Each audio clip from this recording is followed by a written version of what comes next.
बालकों, किससे डर के भाग रहे थे? अच्छा हुआ हनुमान काका आप आ गए, हम तो बहुत डर गए थे। जब तक भय से भागोगे, भय तुम्हें भगाता रहेगा। पर हनुमान काका, वो बाघ बहुत भयंकर है। वो वानर भक्षी हो गया है, हमारे खेलने के स्थान पे आ जाता है और हमें खाने का प्रयास करता है। कुमार अंगद, किष्किंधा के भविष्य हो तुम। मित्रों की रक्षा करने के स्थान पर यदि स्वयं डरकर भागोगे, तो फिर क्या संदेश दोगे इस संसार को? पर हम उसका सामना कैसे करते? वो इतना विशाल और हम नन्हे वानर। पुत्र अंगद, मधुमक्खी भी तो नन्ही होती है, पर कोई भी उससे बैर नहीं लेता, क्योंकि वास्तविक सत्य शारीरिक नहीं, मस्तिष्क में होती है। और फिर तुम्हारे पास एक और शक्ति भी है, संगठन की। तुम छोटे अवश्य हो, पर संख्या में बहुत हो, और बाघ तो अकेला है। यदि तुम मिलकर सामना करोगे, तो बाघ तो क्या, बड़े बड़े राक्षस भी चित हो जाएंगे तुम्हारे सामने। पर कैसे? जब बल कम हो, तो बुद्धि और एकता काम आती है। चलो योजना बनाते हैं। श्री हनुमान जी की जय, श्री हनुमान जी की जय, श्री हनुमान जी की जय। एक एक वानर एक एक वृक्ष पे होगा, अच्छे से दृष्टि रखेगा कि बाघ किस मार्ग से जा रहा है। जिस वानर के पास से वो निकले, वो वानर अपनी चित्कार से संकेत करेगा। सचेत करने के लिए केवल सचेत नहीं करना है, बाघ के पीछे चलकर बिना किसी ध्वनि के उसका पीछा करना है। पर चित्कार रुकनी नहीं चाहिए। पहले एक देगा, फिर दूसरा, और फिर तीसरा, और फिर सब अपनी चित्कार एक दूसरे की चित्कार में मिलाएंगे। फिर जब बाघ एक रिक्त स्थान पर आ जाए, सब एक साथ चित्कार दें और फिर कूदकर उसके सामने आ जाएं। वो दहाड़ेगा।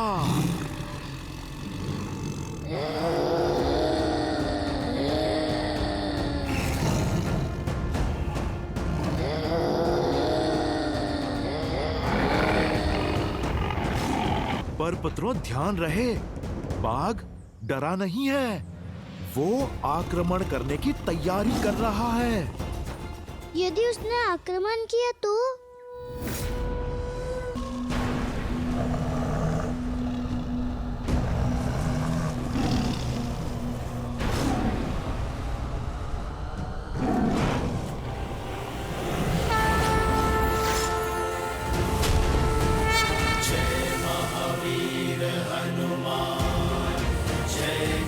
पवन पुत्र हनुमान, बजरंग बली हनुमान, जय जय महाबली हनुमान।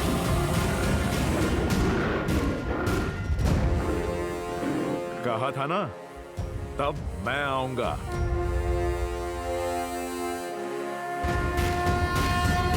जय हनुमान ज्ञान गुण सागर, जय कपीस तिहु लोक उजागर, रामदूत अतुलित बल धामा, अंजनी पुत्र पवन सुत नामा। राम दुआरे तुम रखवारे, होत न आज्ञा बिनु पैसारे। आपन तेज समारो आपे, तीनों लोक हांकते कांपे।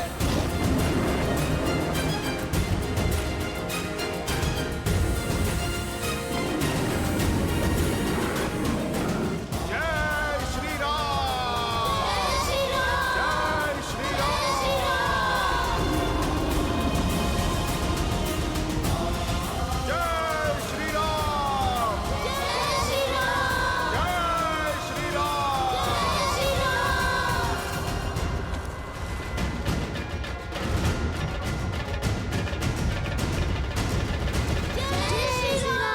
जय श्री राम। अब समझे सच्चा बल भुजाओं में नहीं, स्वयं पर किए गए विश्वास में है। फिर बाग चाहे कितना भी विशाल हो, नन्हे मुन्ने भी उसका परिहास कर सकते हैं। समझो, भय की आंखों में आंखें डाल के विश्वास से देखोगे, भय स्वयं दुम दबा के भाग जाएगा। पर ये विश्वास जगेगा कैसे हनुमान काका? भक्ति और शक्ति में संतुलन बनाना सीख जाओ। भक्ति तुम्हें धर्म से जोड़ती है और शक्ति कर्म से, और ये संगम जीवन के हर एक उतार चढ़ाव में तुम्हारा मार्गदर्शन करेगा। तो हमें भक्ति और शक्ति दोनों का पथ दिखाइए। ठीक है, तो फिर आरंभ अखाड़े से करेंगे।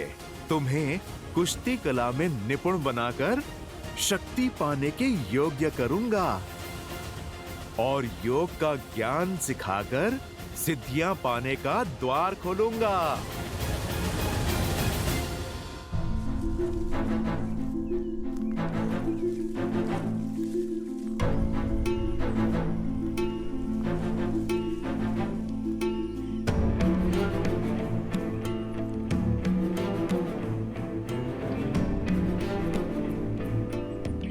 मानचित्र के अनुसार मार्ग तो यही है, परंतु यहाँ तो नदी है।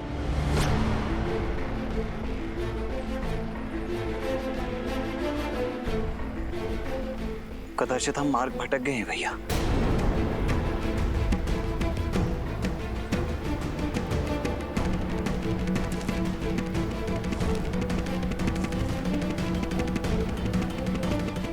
नहीं लक्ष्मण, अब तक का मार्ग ऋषि भारद्वाज द्वारा दिए गए मानचित्र के अनुसार ही चुना है,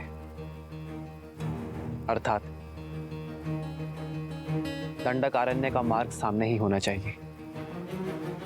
परंतु यहाँ तो नदी है ना भैया, फिर कदाचित ऋषि भारद्वाज से मानचित्र बनाने में कोई त्रुटि हुई हो।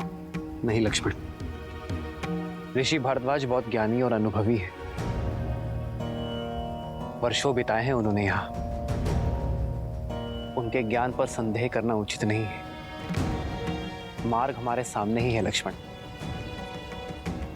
कदाचित हम उसे देख नहीं पा रहे हैं।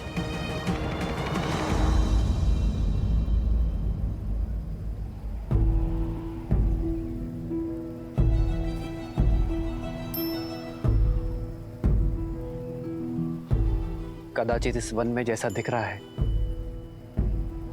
वैसा है नहीं लक्ष्मण।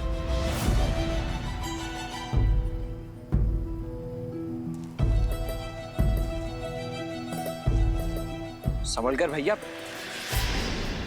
नदी गहरी प्रतीत हो रही है।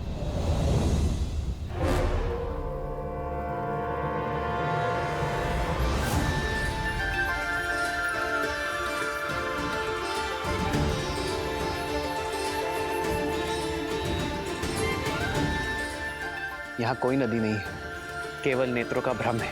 ऋषि भारद्वाज ने भी बताया था कि राक्षस मायावी है। कहीं ये भी किसी माया का भागी तो नहीं है? यदि मार्ग ढूंढना है तो माया से लड़ना होगा लक्ष्मण। जी भैया। आओ सीता।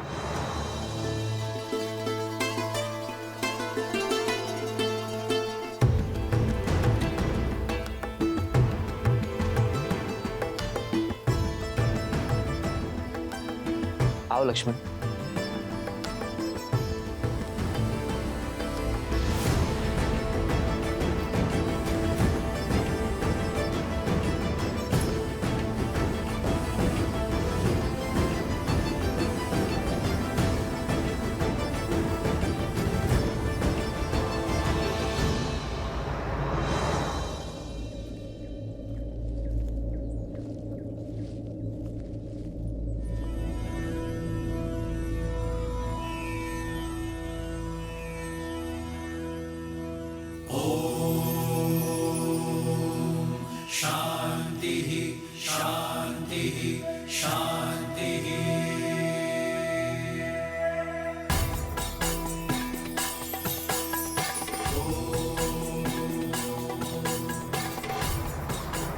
राम, तुम आ गए।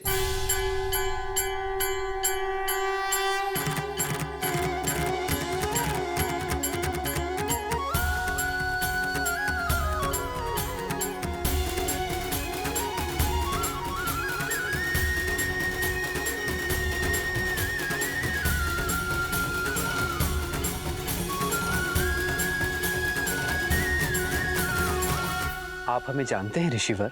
हाँ राम, तुम्हारे जैसा पुरुषोत्तम ही हमारे द्वारा रचित इस ब्रह्म जाल को तोड़कर अत्रि आश्रम में प्रवेश कर सकता है। ऋषि अत्रि, भाग्यशाली तो हम हैं जिनके तप और तेज के विषयों के बारे में केवल सुना, आज उनके दर्शन भी पा लिए।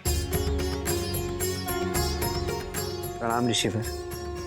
यशस्वी भव, तुम्हारा शौर्य बना रहे। सौभाग्यशाली भव। ऋषिवर, यदि हमारे आगमन से आपका तप भंग हुआ है तो हमें क्षमा कर दीजिए। नहीं राम, तुम्हारे आने की प्रतीक्षा के लिए तो ये तप था, और तुम आ गए, अब ये संपूर्ण हो गया। हमारे आने की? हाँ, उन राक्षसों के अंत के लिए जिनका प्रवेश रोकने के लिए मैंने अपने आश्रम के चारों तरफ दृष्टि भ्रम उत्पन्न किया हुआ था।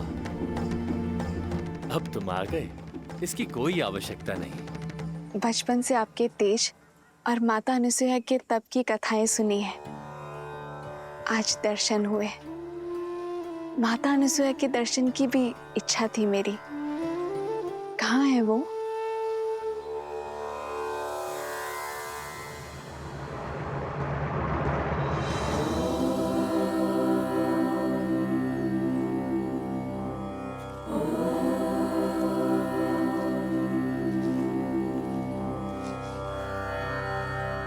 प्रणाम अनुसुईया माता।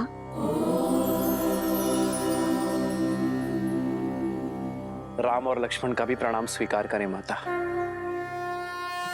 आशीर्वाद मांगने के पूर्व मेरे एक प्रश्न का उत्तर दो राम। ये दंडक वन है, यहाँ पग पग पर उदंडी असुरों का वास है। ये एक सज्जन शीलवान स्त्री के लिए कोई स्थान नहीं, और यहाँ तुम अपनी कोमल पत्नी को लेकर आने की भूल कैसे कर सकते हो? ये सुरक्षित नहीं है राम। क्षमा करें माँ, पर मैं असुरक्षित नहीं। जैसे आपके पास आपकी सुरक्षा के लिए आपके तप का ताप है, उसी प्रकार मेरे पास मेरे पति, मेरे श्री राम का कवच है, भैया लक्ष्मण की सुरक्षा है। जिस प्रकार आप इसी वन में अपने पतिव्रता के बल से अपने पति की संगिनी बनकर रह रही हैं, उसी से प्रेरणा लेकर ये सीता भी आपकी ही भांति अपने पति की यात्रा में उनका साथ देगी। ऋषि भारद्वाज के आदेश से पीड़ित ऋषियों के तारण के लिए हम दंडक वन की ओर बढ़ रहे हैं। कदाचित यही हमारे वनवास के लिए नियति का उद्देश्य है ऋषिवर। ऐसे में आपसे भेंट हमारे लिए आशीर्वाद है। हम आशा करते हैं कि आगे की परिस्थितियों, समस्याओं और उनके निवारण के लिए आप हमारे मार्गदर्शक बनेंगे। दंडकारण्य? क्या हुआ ऋषिवर, आप इतने चिंतित क्यों हो गए? दंडकारण्य कोई सामान्य वन नहीं है, सहस्त्र मायावी राक्षसों का गढ़ है राम।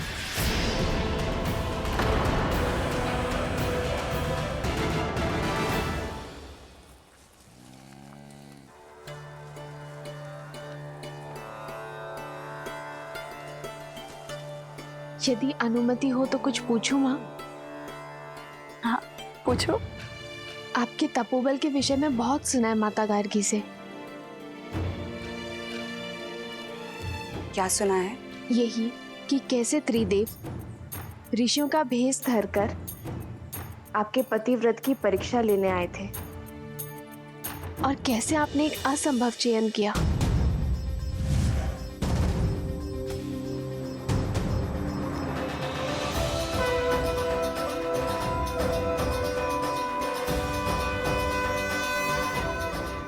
ब्राह्मणों की सेवा तो हर गृहस्थ का धर्म होता है। मैंने प्रयास किया है कि आपका हर संभव स्वागत कर सकूं। भोजन ग्रहण कीजिए देव। अवश्य देवी, परंतु बिना स्नान किए ये भोजन ग्रहण करना हमारे लिए वर्जित है। मैं अभी आप लोगों के स्नान का प्रबंध आश्रम के जलाशय में करवा देती हूँ। रुकिए देवी, धर्म कहता है कि अतिथि की इच्छा को उसके अनुसार ही पूर्ण करना चाहिए। हमारा कहने का आशय ये है कि यदि आप स्वयं अपने हाथों से हमें स्नान कराएंगे तभी ये भोजन ग्रहण करना उचित होगा।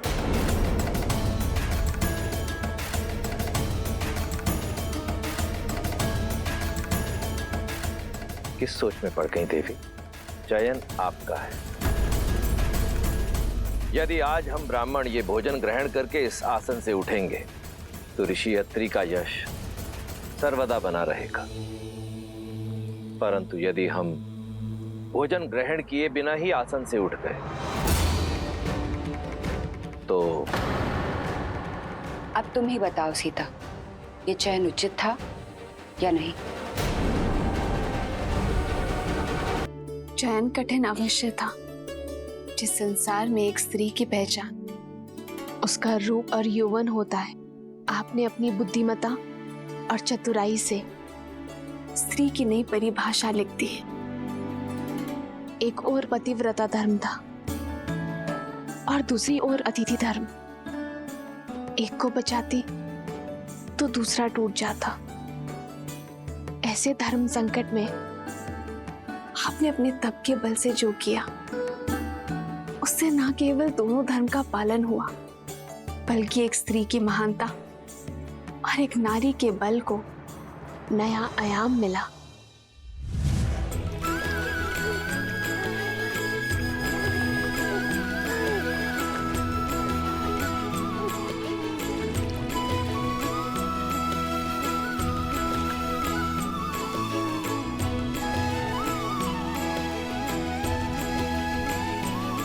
अब आपका स्नान संपन्न हुआ।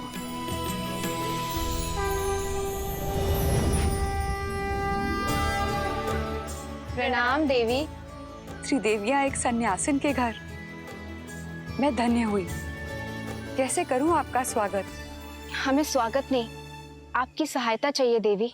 हमारे पति त्रिदेव आपकी परीक्षा लेने गए थे पर अब तक अपने लोक नहीं लौटे। अच्छा, तो अतिथि के रूप में त्रिदेव आए थे। ये रहे।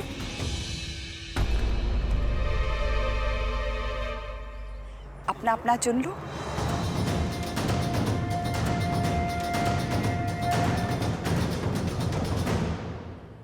ये सब शिशु? हाँ, इन सब का आग्रह था कि मैं भोजन के पूर्व इन्हें अपने हाथों से स्नान कराऊं।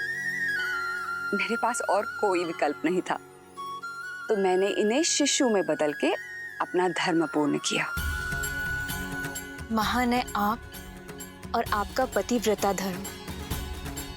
कृपया हमारे पतियों को त्रिदेव बनाकर हमें पुनः लौटा दीजिए।